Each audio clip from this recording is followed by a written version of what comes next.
আমরা একটা নতুন দেশ পেয়েছি, কিন্তু এই নতুন দেশে এখনো প্রচুর চ্যালেঞ্জেস আমাদের সামনে অপেক্ষা করছে। আসছে পুজো। এই পুজো উপলক্ষে আমি মুসলিম ভাই বোনদের এবং হিন্দু ধর্মের ভাই বোনদেরকে পৃথক পৃথক 3টা রিকোয়েস্ট করতে চাই। আমাদের এখন ভীষণভাবে জাতীয় ঐক্য প্রয়োজন। আমাদের একসাথে থাকা দরকার। কিছু কুচক্রী মহল আমাদের দেশটাকে একটা উগ্রবাদী দেশ, দুষ্ট দেশ, পচা দেশ হিসেবে পুরো বহির্বিশ্বকে দেখাতে চায়। এই সময়টা তাই আমাদের ঝগড়া করার নয়। মুসলিম ভাইদেরকে আমি পার্টিকুলারলি 3টা রিকোয়েস্ট প্লিজ করব। ওভারঅল, শুধু পূজার ক্ষেত্রে না, ওভারঅল। 1 নাম্বার, যদি কাউকে দেখেন যে রসুল সাল্লাল্লাহু আলাইহি ওয়াসাল্লাম অথবা আল্লাহর নামে বাজে কথা বলতেছে, পচা কথা বলতেছে, কোনো স্টুপিড বা কোনো ননসেন্স ভদ্রলোক বা ভদ্রমহিলা, প্লিজ এগুলোতে উত্তেজিত হয়ে যাবেন না, উগ্র হয়ে যাবেন না। আপনি আপনার সমাজের আশেপাশে তাকিয়ে দেখুন, ভদ্র সমাজে এই কাজ তেমন কেউই করে না। যারা করে অধিকাংশ সময় একটা স্বার্থ সিদ্ধির জন্য করে, অথবা একদম ননসেন্স কিছু লোক করে। তাদের দিয়ে আপনার ধর্ম কখনো ছোট হয় না। ইসলাম ধর্ম এত ভঙ্গুর না, এত ঠুনকো না যে একটা ননসেন্সের একটা কথায় একটা এত বড় মানুষ বা আল্লাহ সুবহানাহু ওয়া তাআলা ছোট হয়ে গেল। বরং এগুলো দিয়ে মব ভায়োলেন্স যদি আপনি তৈরি করেন, এই মব ভায়োলেন্সটাকে দেখিয়ে তখন একটা কুচক্রী মহল অনেক ধরনের স্বার্থ সিদ্ধি করতে সহজ হয়। আপনারা এই কাজটি করবেন না, ধৈর্য ধরবেন। নাম্বার 2, আপনারা সামনে আসছে পুজোয় আপনাদের হিন্দু ধর্মের ভাই বোনদেরকে, যাদের আপনারা চিনেন, জানেন, পাড়া প্রতিবেশী, বন্ধু বান্ধব, তারা যেন তাদের পুজোটা ঠিকমতো করতে পারে সেই ব্যাপারে তাদেরকে আশ্বস্ত করবেন, তাদেরকে হেল্প করার চেষ্টা করবেন। তাদের পুজোতে আমি আপনাকে পার্টিসিপেট করতে বলছি না, বা হিন্দু ধর্মের ভাই বোনদেরকে আমি কখনো বলবো না যে আমাদের কোরবানিতে এসে পার্টিসিপেট করতে।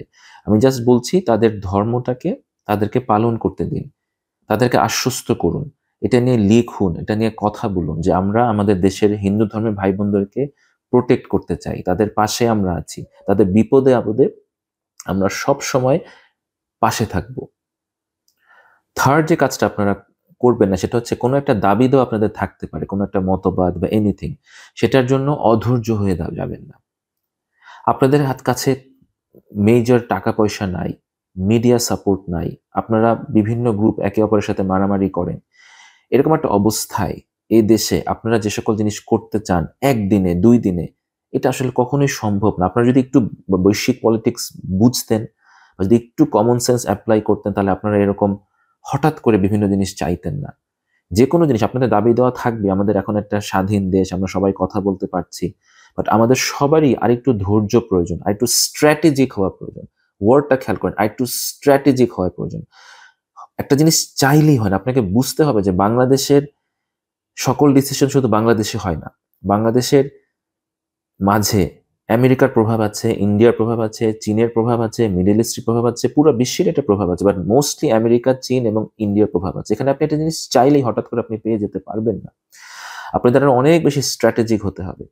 উত্তেজিত হওয়া যাবে না, মব ভায়োলেন্স তৈরি করা যাবে না। হিন্দু ধর্মের ভাই বোনদের প্রতি আমার 3টা রিকোয়েস্ট। 1 নাম্বার রিকোয়েস্ট, আপনারা সবসময় বলুন যে আপনারা বাংলাদেশে ভালো আছেন। বাংলাদেশে যারা শিক্ষিত মুসলিম সমাজ, তারা কি আসলে আপনাদেরকে অসম্মান করে, খারাপ রাখে, খারাপ কথা বলে? কিছু উগ্রবাদী মুসলিম তো বাংলাদেশে আছে, উগ্রবাদী হিন্দু কি ইন্ডিয়াতে নেই? তাদের দিকে আসলে আপনারা হিন্দু ধর্মকে জাজ করেন? তাহলে বাংলাদেশের 1 to 2% উগ্রবাদী মুসলিমদেরকে দিয়ে আপনারা কেন এক ধরনের ভিকটিম প্লে করেন? এই জিনিসটা করবেন না, এটা আপনাদের জন্য ভালো না। এই দেশে কিন্তু আপনারা এবং আপনাদের সন্তান এবং নাতি নাতনি থাকবে। আপনারা এমন একটা অবস্থা তৈরি করবেন না, বা এমন কথা লিখবেন না, বা আপনার কথার মাধ্যমে এমন একটা ভিকটিম প্লে করবেন না যাতে করে সাধারণ মুসলিমরা আপনাদের উপর ক্ষেপে যায়। আপনারা আমাদের ভাই বোন, এবং অবশ্যই আপনাদের নিরাপত্তা দেখার দায়িত্ব আমাদের সবার, আমরা দেখবো ইনশাআল্লাহ। বাট আপনারা বলুন যে বাংলাদেশে আপনারা ভালো ভালো পজিশনে আছেন, ভালো ভালো কাজ করছেন, আপনাদের স্বাধীনতা আছে। এই জিনিসগুলা আপনারা সোশ্যাল মিডিয়াতে বারবার বারবার বলুন। আপনারা অনেক সময় যথেষ্ট বলেন না, কিন্তু আপনাদের উপর হামলা হলে, একটা মন্দির ভাঙলে আপনারা সবাই শেয়ার দেন, সবাই পোস্ট শেয়ার দেন, অ্যাজ ইফ বাংলাদেশে আপনারা খুবই খারাপ আছেন। এই কথাটা তো সত্য না। তো আপনারা প্রথমে, আমি আপনাদের রিকোয়েস্ট করবো যে আপনারা যে বাংলাদেশে ভালো আছেন এই কথাটা বলুন। মানুষকে বলুন, বহির্বিশ্বকে বলুন। সেকেন্ড, আপনারা ভিকটিম প্লে করবেন না।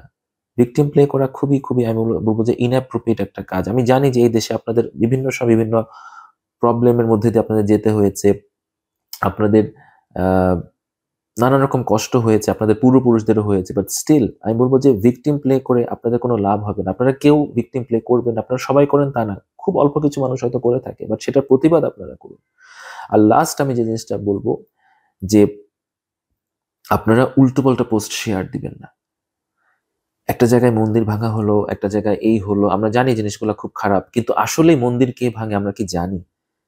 অধিকাংশ ক্ষেত্রে কিন্তু মন্দির মুসলিমরা ভাঙে না, বা ভালো মুসলিমরা ভাঙে না। মন্দির সবসময় ভাঙে যাদের মন্দির ভেঙে একটা পলিটিক্যাল স্বার্থ আছে, একটা স্বার্থ সিদ্ধির জন্য তারা জিনিসগুলো করে। আপনারা এই জিনিসটা কিন্তু বুঝেন, বা যারা বুঝেন না তাদের বুঝতে হবে। চট করে বিভিন্ন আপনারাও মব ভায়োলেন্স তৈরি করবেন না। মুসলিমরা যেমন মব ভায়োলেন্স তৈরি করতে পারে, আপনারাও কিন্তু মব ভায়োলেন্স তৈরি করতে পারেন। এবং আমি আবারও বলছি, সময় এবং অসময় এই জিনিসগুলা ওয়েভের মতো করে আসে। কিছু সময় আপনাদের ভালো থাকতে পারে, কিছু সময় অনেক খারাপ থাকতে পারে। এটা মুসলিমদের জন্য সত্য, হিন্দু ধর্মের ভাই বোনদের জন্য সত্য। কিন্তু আপনারা সুসময় এমন একটা আচরণ করবেন না যে আচরণটা আপনাকে ভবিষ্যতে আরো অনেক বেশি খারাপ সময় দিতে পারে। সো হিন্দু ধর্মের ভাই বোনদের প্রতি আমার এই 3টাই পরামর্শ। আমি মোটা দাগে এটাই বলতে চাই সবার ক্ষেত্রে, যে আমরা জাতীয় ঐক্য চাই। আমরা এ সময় মারামারি করতে চাই না। আমাদের দেশে ভীষণ রকমের উগ্রতা এবং হিংস্রতা আসার একটা প্রচন্ড সম্ভাবনা তৈরি হয়েছে, যেটা আমাদের ফাইট করতে হবে, যেটার বিরুদ্ধে আমাদের কথা বলতে হবে, আমাদের লিখতে হবে। তা না হলে এই বাংলাদেশে ভালো রকমের অরাজকতা অপেক্ষা করছে। আমরা সবাই দোয়া করি এটা যেন না হয়, এবং এখানে আমাদের প্রত্যেকের রোল আছে, প্রত্যেকের রোল আছে। আপনি একটা ফেসবুক পোস্ট যদি শেয়ার দেন, আপনারও রোল আছে। তো আমরা সবাই মিলে এই দেশটাকে আরেকটু সুন্দর করার চেষ্টা করি, আমরা জাতীয় ঐক্যের প্রতি অনেক নজর দেই।